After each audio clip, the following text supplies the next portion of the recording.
So for those who don't know, me and Mike work at the same company. One of our things in our company is they're huge on client engagement, client satisfaction, client communication, and they really want the pen testers to be really good at customer service as well as a vital skill in our company.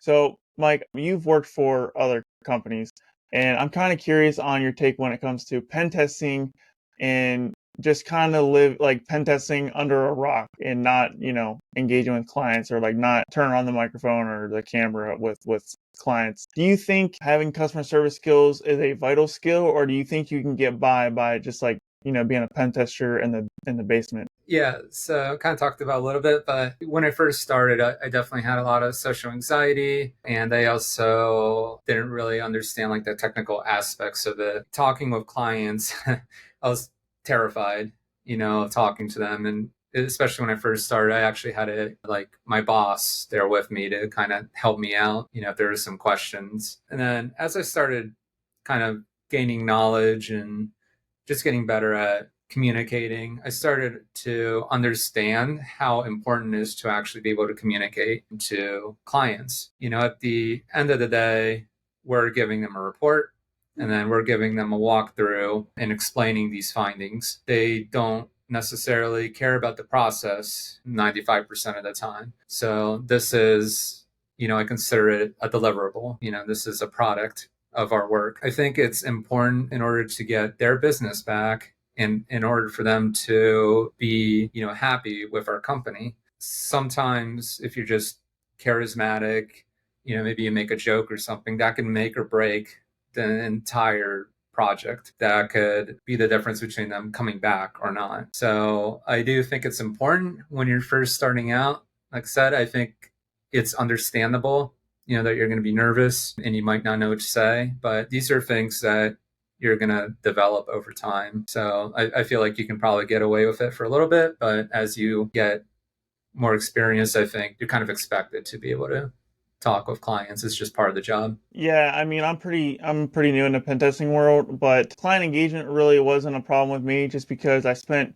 6 years as a system administrator where I was in a customer facing role. My job title was literally client systems technician, which is what client means client devices, but when you have client devices, I have to talk to end users all the time. I worked help desk and stuff. So I felt like because of that, because I was a system administrator and I worked at the help desk, learning how to deal with clients was a lot easier and wasn't as intimidating as I thought it was going to be. Do you think that your system administration and help desk experience played a role in helping you be a good speaker with clients? It helped, but maybe I was more kind of nervous than more people because it wasn't even just in the job, it was also just in my life too, where I just had social anxiety and everything. It took me to overcome it, like professionally and personally. It's going to depend, person to person. Some people enjoy talking with people, some people don't. There's, I think, a stereotype of computer people in general that we're just not great at communicating. But I think like a lot of pen testers end up becoming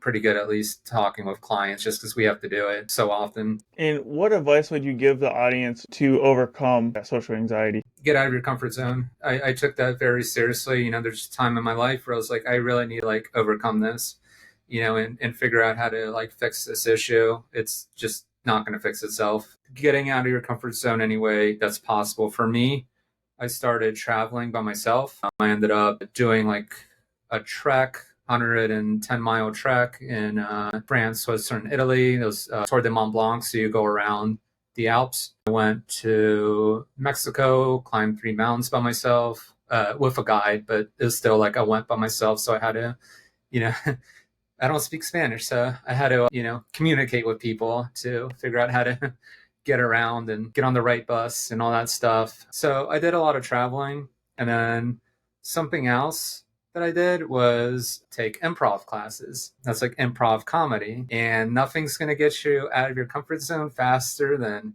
getting in front of a bunch of people and trying to be funny. It's very, very Well, difficult. yeah, that is really hard. It's terrifying doing that. Public speaking is actually like one of the top rated fears for the majority of people out there.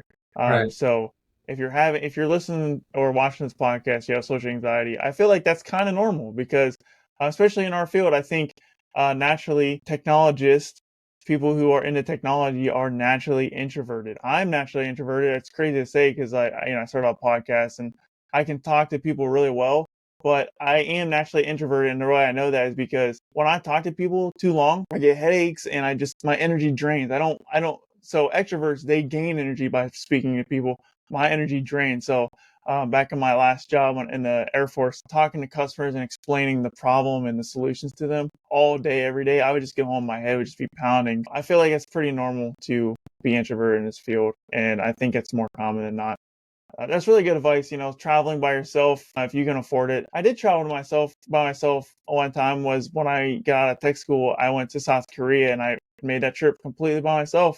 And I'm in this country trying to figure out where my base is and stuff. And all these people are speaking Korean to me. I have no idea what I'm doing. I got some small instructions from my sponsor, but I landed so late that I had to make it into my room pretty much by myself. It was quite an experience for sure. Yeah, exactly. I think, yeah, we do like being behind a computer, and just plugging away. Like I can do that for, hours and hours without communicating with anybody and be just happy and fine. But it is really nice once you start kind of developing those skills, like being able to talk to random people, when you're in line or wherever you are. It's a nice skill to have personally and professionally. I think it helps people to like you. And like I said, that applies to both your work and outside of work. Yeah, that's a good point. You mentioned just talk to random people in the wild. I used to just kind of like stick myself when I'm out in public, and I just don't really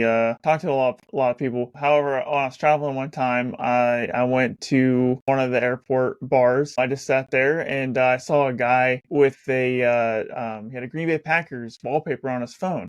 Yeah. And I'm a huge football fan. I used to play football in high school. I like football, so I just made that my talking point to him. We started talking about football, and then the conversation led to, I just got out of the Air Force. I'm working as a pentester now, and I'm not even kidding. This guy overheard the conversation. He's like, "Dude, you're a pentester?" I was like, "Yeah." He's like, "I'm a pentester."